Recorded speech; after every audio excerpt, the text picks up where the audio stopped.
వేసవిలో ఉండే అధిక ఉష్ణోగ్రత, వాతావరణంలో ఉండే తక్కువ తేమ కూరగాయల సాగుకు ప్రతిబంధకం అవుతుంది. ముఖ్యంగా పురుగులు, తెగుళ్లు ఆశించి పంట నాణ్యత తగ్గడమే కాకుండా దిగుబడులు తగ్గుతుంటాయి. వేటి నివారణకు చేపట్టాల్సిన సమగ్ర సస్యరక్షణ చర్యల గురించి తెలియజేస్తున్నారు ఆదిలాబాద్ కృషి విజ్ఞాన కేంద్రం శాస్త్రవేత్త సునీల్ కుమార్.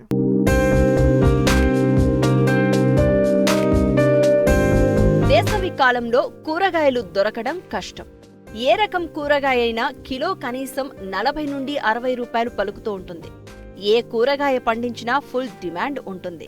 సాధారణంగా కూరగాయల సాగులో రూపాయి పెట్టుబడి పెడితే 3 రూపాయలకు పైనే ఆదాయం వస్తుంది. కానీ వేసవిలో అదే కూరగాయలు సాగు చేస్తే అధిక లాభాలు వస్తాయి. అయితే వేసవిలో ఉష్ణోగ్రతలు పెరగడం, వడగాలులు వీయడం వలన చీడపీడలు కూడా పెరిగే అవకాశం ఉంటుంది. వేసవిలో కూరగాయ తోటల్లో ఆశించే పురుగులు, తెగుళ్ల నివారణ గురించి తెలియజేస్తున్నారు ఆదిలాబాద్ కృషి విజ్ఞాన కేంద్రం శాస్త్రవేత్త సునీల్ కుమార్. ఆదిలాబాద్ జిల్లాలోని పలు మండలాల్లో రైతులు కూరగాయల పంటలను 3 కాలాల్లో అంటే వానాకాలము, యాసంగి, అదేవిధంగా వేసవి కాలంలో కూరగాయలను విస్తారంగా సాగు చేస్తూ ఉన్నారు. అయితే ముఖ్యంగా చూసినట్లయితే కనుక గత 2-3 సంవత్సరాలుగా ఈ కూరగాయ పంటల్లో దిగుబడులు అనేవి గణనీయంగా తగ్గిపోతున్నాయి. దీనికి గల ప్రధాన కారణాలు చూసినట్లయితే ప్రతికూల వాతావరణ పరిస్థితులు, అదేవిధంగా చీడపీడల ఉధృతి ఎక్కువగా ఉండడం వలన, కొంతవరకు నీటి కొరత కూడా ఏర్పడడం వలన ఈ యొక్క కూరగాయ పంటలు దిగుబడులు తగ్గిపోయి రైతులు నష్టపోతున్నారు. ప్రస్తుతం మనం చూసినట్లయితే కనుక ఇప్పుడు యాసంగి ఈ కాలంలో ఉన్నాము. ఈ ప్రస్తుత పరిస్థితుల్లో గత 10-15 రోజుల నుంచి కూడా ఉష్ణోగ్రతలు పెరగడం గమనిస్తున్నాము. అదేవిధంగా రాత్రిపూట చలి ఎక్కువగా ఉంటున్నది.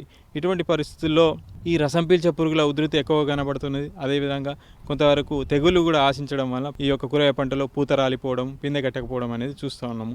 అంటే ఈ రసం పీల్చే పురుగులను నివారించడానికి పసుపు రంగు జిగురు అట్టాలు, అదేవిధంగా నీలిరంగు జిగురు అట్టాలను ఎకరానికి 15 నుంచి 20 చొప్పున అక్కడక్కడ అమర్చినట్లయితే కనుక ఈ యొక్క రసం పీల్చే పురుగులను నివారించవచ్చు.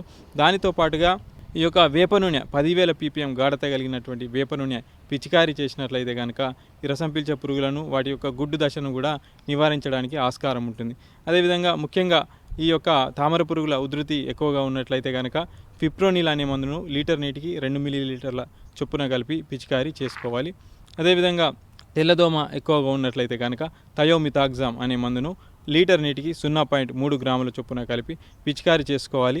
ముఖ్యంగా ఈ యొక్క రసం పీల్చే పురుగులను నివారించడానికి మనం సమగ్ర సస్యరక్షణ పద్ధతులు వాడుతూ ఈ రసాయనిక పురుగు మందులను మార్చి వాడినట్లయితే కనుక మంచి ఫలితం ఉంటుంది. అదేవిధంగా ఈ ప్రస్తుత వాతావరణ పరిస్థితుల్లో ఆశిస్తున్న తెగుళ్ళు అయితే ముఖ్యంగా బూడిద తెగులు గమనించడం జరుగుతుంది. ఆకుమచ్చ తెగులు కూడా ఆశించడం అనేది జరుగుతున్నది.